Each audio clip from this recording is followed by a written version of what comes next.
प्राध्यापक विलास शेजूळ लाईव्ह येण्याचं कारण असं आहे की 26 जानेवारीला नाशिकचे पालकमंत्री गिरीश महाजन यांनी आपल्या भाषणामध्ये बाबासाहेब आंबेडकरांचा अनुल्लेख केला, म्हणजे उल्लेख केलाच नाही आणि त्यामुळं त्या ठिकाणी उपस्थित असलेले माधवी जाधव नावाचे वन विभागाचे कर्मचारी एक ताई, त्यांना ते सहन झालं नाही आणि त्यांना विरोध करण्याचा प्रयत्न केला आणि ती घटना आहे ती पूर्ण देश पातळीवर पोहोचवण्याचा प्रयत्न त्या माध्यमातून झाला। आता पुढचा प्रश्न असा आहे की खरोखर गिरीश महाजन यांनी बाबासाहेबांचा उल्लेख चुकून न करणे किंवा बाबासाहेब आंबेडकरांचा उल्लेख टाळणे हे या देशात प्रथमता नाही झालेला आहे। देश पातळीवरती एक प्रस्थापित वर्ग भारतीय संविधानाला मानत नाही आहे। भारतीय संविधानाची जाहीर होळी दिल्लीमध्ये केली गेली, त्याचे हे सगळे समर्थक लोक आहेत। या देशामध्ये संविधान आहे, लोकशाही आहे आणि या लोकशाहीचा मोठा उत्सव की ज्या दिवशी प्रजासत्ताक या भारतातल्या लोकांनी स्वीकारलं, तो सर्वात मोठा सण या देशासाठी महत्वाचा आहे आणि त्या बाबासाहेबांचं संविधानामध्ये मोठं योगदान आहे, ते घटनेचे शिल्पकार आहेत आणि अशा वेळेस बाबासाहेब आंबेडकरांचा उल्लेख टाळणे म्हणजे ते संविधानाला मानत नाहीत असा मेसेज त्यांनी त्या कार्यक्रमातून दिलेला आहे। पण त्या पुढची घटना अशी आहे की त्यांनी बाबासाहेब आंबेडकरांचा उल्लेख केला नाही इथपर्यंत ठीक आहे, परंतु जेव्हा संपूर्ण देशामध्ये वातावरण त्यांच्या विरोधात गेल्यानंतर त्यांनी पुढची घटना काय घडवली तर तुम्ही एक व्हिडिओ बघा, मीडियामध्ये तो फिरतो की दोन साधू भगवे वस्त्र घातलेले आहेत आणि बाजूला बसलेले आहेत आणि त्यांच्या समोर मीडियाच्या समोर गिरीश महाजन साहेब मंत्री महोदय बोलतायत की मी बाबासाहेब आंबेडकरांचा जाणून बुजून अनुल्लेख केलेला नाही, ते माझ्याकडनं चुकून झालं अशी दिलगिरी ते व्यक्त करतायत। दिलगिरी व्यक्त करत असताना एखादी चूक झाली आणि ती दिलगिरी व्यक्त केली त्याबद्दल काही वाद नाही आहे, परंतु ज्या पद्धतीनं त्याने दोन साधू बाजूला आजूबाजूला बसवलेत,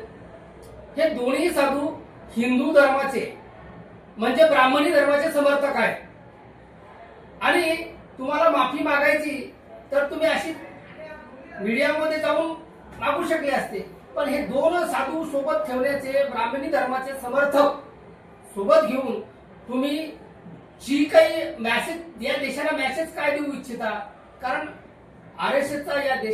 देशामध्ये भारतीय संविधानाला विरोध आहे आणि ते दोन्हीही साधू ब्राह्मणी धर्माचे समर्थक आहेत आणि दुसरी गोष्ट म्हणजे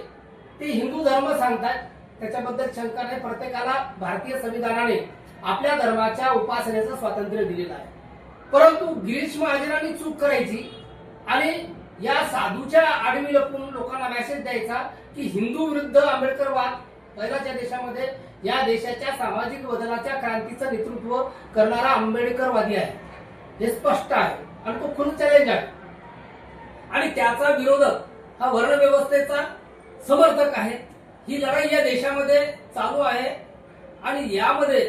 चूक कुणी केली तर गिरीश महाजन साहेबांनी चूक केली आहे। ते मंत्री आहेत, त्यांचा मंत्री असल्यामुळं संविधानानुसार मी त्यांचा खरोखर आदर करतो,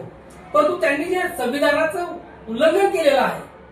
या उल्लंघने क्षमेस ते पात्र नाहीयेत, त्यांच्यावरती अट्रॉसिटीचा गुन्हा दाखल झाला पाहिजे आणि अट्रॉसिटी बरोबरच संविधानाचं उल्लंघन केल्यामुळं त्यांचा तो आणि समाजामध्ये म्हणजे हिंदूमध्ये आणि आंबेडकरवाद्यांमध्ये वाद लावण्याचा हा जो प्रयत्न त्यांनी केलेला आहे हा एक प्रकारचा दोन समाजामध्ये तेढ निर्माण करण्याचा प्रयत्न आहे आणि त्यामुळे त्यांच्यावर देशद्रोहाचा गुन्हा सुद्धा दाखल झाला पाहिजे। आणि सर्वात महत्वाची गोष्ट मी सर्व प्रस्थापितांना सांगू इच्छितो की आज देशामध्ये जे काही चाललेलं आहे संविधानाच्या विरोधी, सर्वांनी जागृत व्हावं आणि गिरीश महाजन साहेब तुमच्यासारखे कितीही लोक जरी असले तरी तुम्ही या देशातून जसं छत्रपतीचं स्वराज्य संपवलं, शाहू महाराजांनाही संपवलं, संतांनाही संपवलं, परंतु आता हे शक्य नाही। हा देश भारतीय संविधानाने चालणार आहे आणि या देशामध्ये समानता निश्चित प्राप्त होणार आहे। कोणत्याही धर्माच्या पाठीमागे आडे कुणी लपू नये। माझी तुम्हाला विनंती आहे, पक्षाचं राजकारण आहे, राजकारण करावं, परंतु जनतेमध्ये अशा प्रकारचं काही विसंवाद निर्माण होईल आणि जनतेनंही त्याकडे लक्ष दिलं पाहिजे की धर्मामध्ये अशा व्यक्तीच्या चुकामुळे धर्मामध्ये वाद वाढवून घेऊ नये. एवढंच. धन्यवाद.